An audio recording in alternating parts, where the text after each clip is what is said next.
I have a very important question for you guys. Are you guys Team John or Team Peter? Let's discuss it down there. What's going on, everyone? Welcome to a brand new movie review. Today I'm going to be discussing To All the Boys, P.S. I Still Love You. This is a movie that I was actually really fascinated with the first one because it got such a big buzz. It came out of nowhere and really just took everyone by storm. And, you know, I'll straight up say this. I first saw the first one just a couple months ago, and I really enjoyed it. I thought it was a lot of fun. There's a lot of cute elements to there, and it really fits the perfect little bit of a romantic comedy, and it truly feels like one of those good Netflix movies that show up there, and really the big star of that film was the main character and the charisma that she carried within it, because it could fall into its cliches, and maybe it does at times, but it's enjoyable. And I can say this, if you like the first one, you're gonna like the second one. If you didn't like the first one, you're probably not going to like this one, and it's not going to change your mind anymore. But I can say for sure that I still like this movie quite a bit, and in general, it might be better than the first one. Of course, if you guys are new here, make sure again to hit that like and subscribe, and where I do tons of early movie reviews like this on a daily basis, talk tons of geeky content, and I want to discuss it with you guys. So make sure to comment down below. Let me know what your guys' thoughts are. Did you guys enjoy this movie? Did you not? Are you looking forward to it? Let's discuss it. All the Boys, P.S. I Still Love You. It's about, of course, Lara Jean and her relationship with Peter as it continues to grow.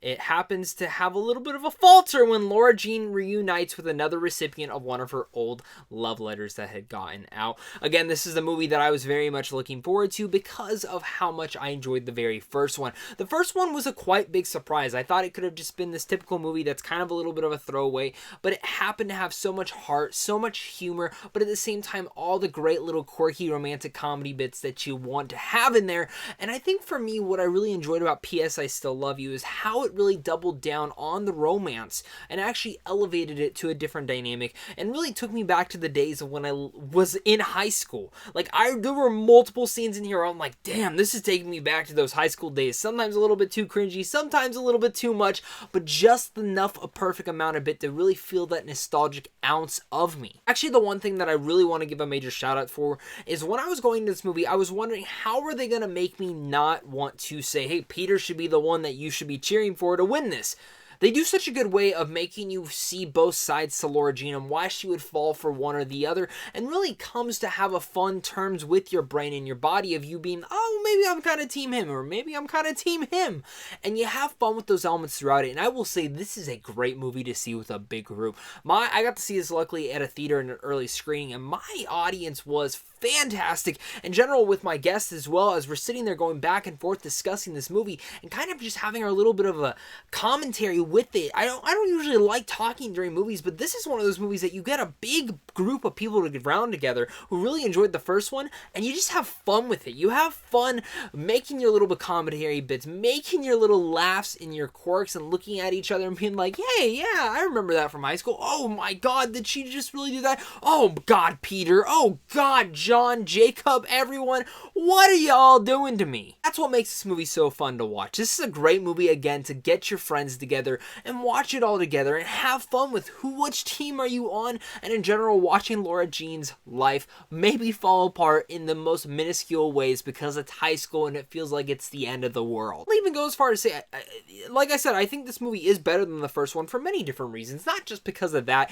I think the first one even had those ounces of elements too with getting a group of friends together to watch it, but it's the humor. I think the humor is nicely knitted throughout this one a little bit better. I think the pacing and even the heart in this film is stronger, and yes, it does have the same cliche romantic comedy elements from the first one. Absolutely. But I think it actually added and grew these characters just a bit for you to be able to love them all even more. Even the side characters in here, you were even able to latch on just a bit stronger. And I think what it does for Lara Jean's character in itself is actually quite the strongest thing that I was most appreciative about in this film. It's weird talking about a movie like this because maybe not everyone will get that out of there. And again, I don't think if you like the first one, you're not going to like this one, but I think for fans of the first one, you might get the same elements that I'm getting out as well. Like I've always said, I'm not the biggest fan of Noah Sorrento, but I think he's actually really good in here. And even looking at Lana Condor, who plays Lara Jean herself, she's great. Ross Butler is a new addition in here, playing Trevor's great. Madeleine Arthur is also great, but it's truly when you come down to the new love interest in here, who's played by Jordan Fisher, that really brings a lot of different elements to him. And again, puts and fills this mold that I didn't think you'd be able to, but the direction in all of its entirety really made it work. I'll give you guys my final thoughts on To All the Boys, P.S. I Love You. Make sure to comment down below. Let me know what your guys' thoughts are. Are you guys excited for this one? Are you not? Let's discuss it down below, guys. And of course, guys, if you're interested in seeing movies early, head over to Sandwich on Films on how to see all those great movies early. And of course, just a big thank you to you and my big thank you to my Patreon supporters, because without you, I wouldn't be able to do this. All the Boys, P.S. I Love You. It's a very fun, entertaining, and also a little bit of a great romantic comedy. For me, I actually thought this is better than the original one. I think it doubled down on the romance just a bit more to actually make me care about all these characters, and the best thing is the way that it tries to make you debate and decide on sides when you're already going into this one on one of the sides because of the first one. This is a great movie to get all your friends around and enjoy the movie and have great little fun commentary while watching it. This is a good one coming out this week, and I'm so happy that Netflix didn't botch this sequel, because sometimes when sequels come out, they can just be kind of going for the cash grab, but it's not. And I'm very excited to see what they can do with a third one, because they've already filmed it. I'm looking forward to it because I love these characters.